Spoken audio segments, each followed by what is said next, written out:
Good morning, everybody. Thank you for clicking or scrolling in. It's good stuff. Now, as we all know, Trump was indicted yesterday.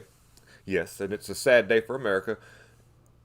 I'm a little bit concerned the fact that who checks the checkmate guy, which is who's going to police Merrick Garland? What's going on with that? And can I make one quick statement about that? Merrick Garland, I said it before, but in case you're new to this channel and new to these videos, Merrick Garland was well known for his really well endowed work on the investigation in the Murrah building explosion with Timothy McVeigh. Now, if you understand what I'm talking about, you need to look into the details about what was taking place, what was investigated, and what was not brought to the table. It was reported in that Murrah building explosion that there was quite a few other explosives inside the building that were removed by the bomb squad at the time. Now, Merrick Garland completely blew that narrative out of the water because they needed a way to set precedents for Biden's, at the time, which was a senator, the bill that he had wrote, which was a predecessor to the Patriot Act. Now, it's kind of ironic that we see him back in with that same crew again and doing what he's doing right now. Well, which is allowing all this to go on. Now, the judge is the one that brought the indictment charges. Here recently they were actually working with some of the Secret Service down there in Florida, and they're going to try to do like sort of a RICO case, what they're trying to put together in Georgia. And in Georgia, back in the day, whenever he had talked to Brian Kemp, there was a phone call about some stuff that had to do with finding all the V's, and it had nothing to do with making up anything. It said that we know that these have not been counted. They need to be looked into, whatnot. But anyways, that's a whole other thing. And, and the whole deal is that Trump is actually a president it was sitting as president at the time and is more than allowed to have these documents, especially being the fact that they were all being closely watched by Secret Service and FBI that were working with him at the time before the raid took place. So it's a really ironic thing that it seems to be kind of timed really political. So it almost looks like we've got a capital E word interference. And I will leave the trigger words for the rest of you to figure out because YouTube is funny about what I do. I've got several articles that I want to bring and show you where we're at right now, so please stick around real quick as we run through these real fast. And man, I just really appreciate all you guys for tuning in. Please hit like, subscribe, and share. Let's get to it. Well, not to mention, too, by the way, that Biden has a ton of classified documents that were being held in nowhere near a secure location, and then Hillary Clinton's server that was destroyed a bunch of those documents, quote unquote. They were never backed up on anything. We promise you that, or moved. But Bud Light denies it's sponsoring an all-age party for these people that do things with kids and all that. And you know what I'm talking about. I'm leaving out all the trigger words because hopefully I can get around a little bit of the censorship that now is being in place by the AI that's working real hard to make sure certain words don't get out. But the spokesperson for Bud Light parent company Anheuser-Busch denied it's currently sponsoring this all-age thing for all these people that are all-aged, except they seem to be pretty much underaged. Marketing materials have listed the company as a sponsor, and it's true. It's right there. You can find it in the paperwork, so it's just right there. It is, and I reckon, because I like to use that word because that is a really nice, humble word to say. I think that we're at a point where they understand that they can't go but one direction at this point because because we're not buying back into your product. I don't drink, but people that do, nothing wrong with that.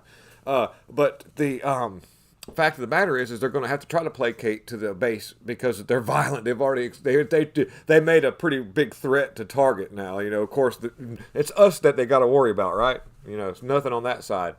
And if you look into it, this is a real thing. Now, I got a video that I want to play here in just a little bit, and we'll get to that in just a second. But I'll do that here at the last. And Joe Biden has yet to be interviewed by the special counsel investigating his stolen classified documents, which at this moment, I say allegedly because it's hard to say how you say where that lies in fact, but probably right now I can say for sure a mishandled case because of the fact that he's not supposed to have them.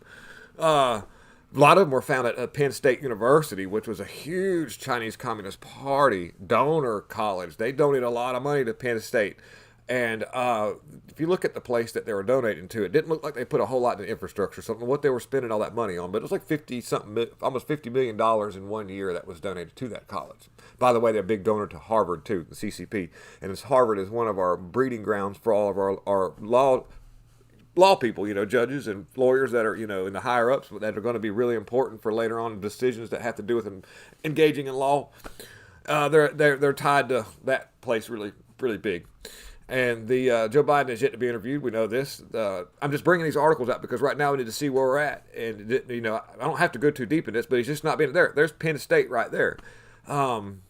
Big stuff. There's an image of his garage. And if you look in that corner around there, that circle, that's where you can actually see that's where they found some in a pile there.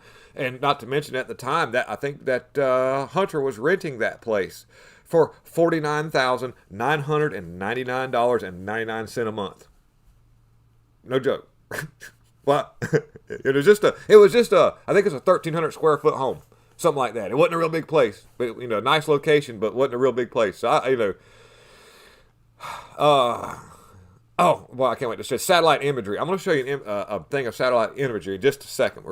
This is going to be really, it's going to blow your socks off, and it has to do with the fact that what happened in this picture, but I'll show you that in just 1 second. Stick around. Los Angeles County DA's office quits Twitter due to a barrage of vicious homophobic attacks.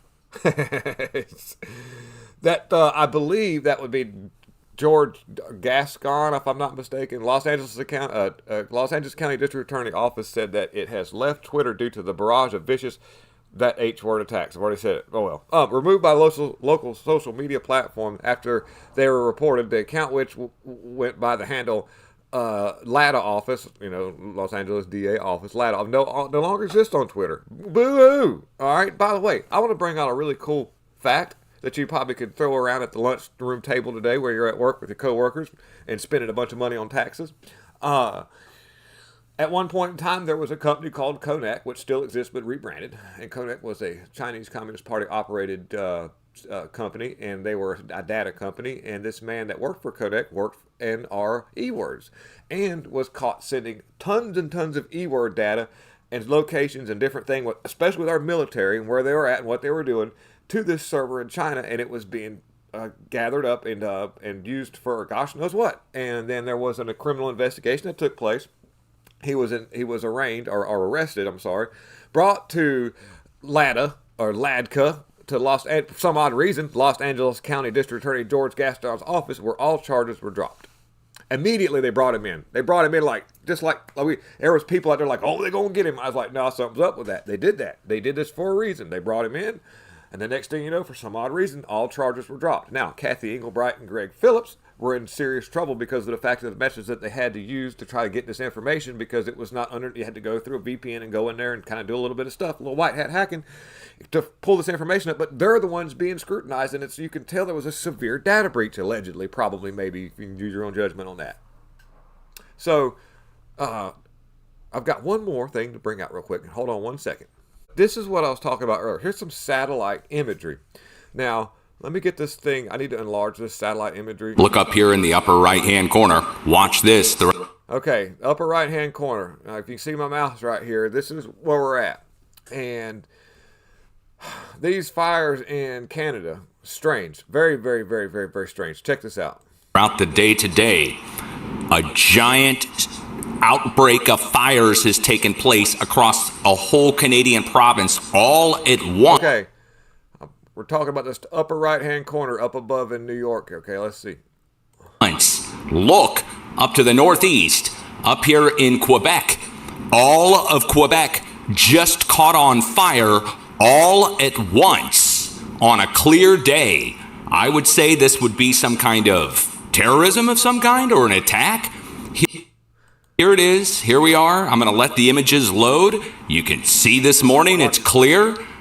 Just partly cloudy skies. Nothing really crazy going on there. And then, well, here's last night. Here's today. Right there. All of southeast Quebec just caught on fire, guys. All of it. Look right here in this middle of the screen right here. Watch how the plumes all start. Insane.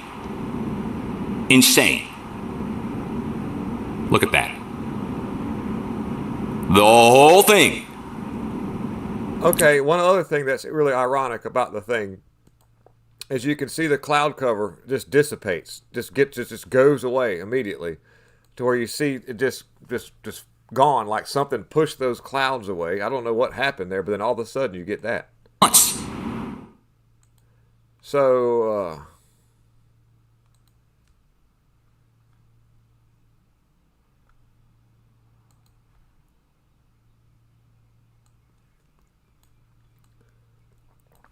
So isn't that strange? What caused those to plume up all around in that one little gridded circle right there in that one specific location that made the clouds just kind of just like you just pushed them away? I don't know.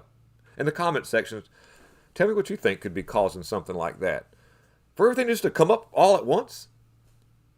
California has some weird stuff that goes on like that. They blamed it on the homeless people.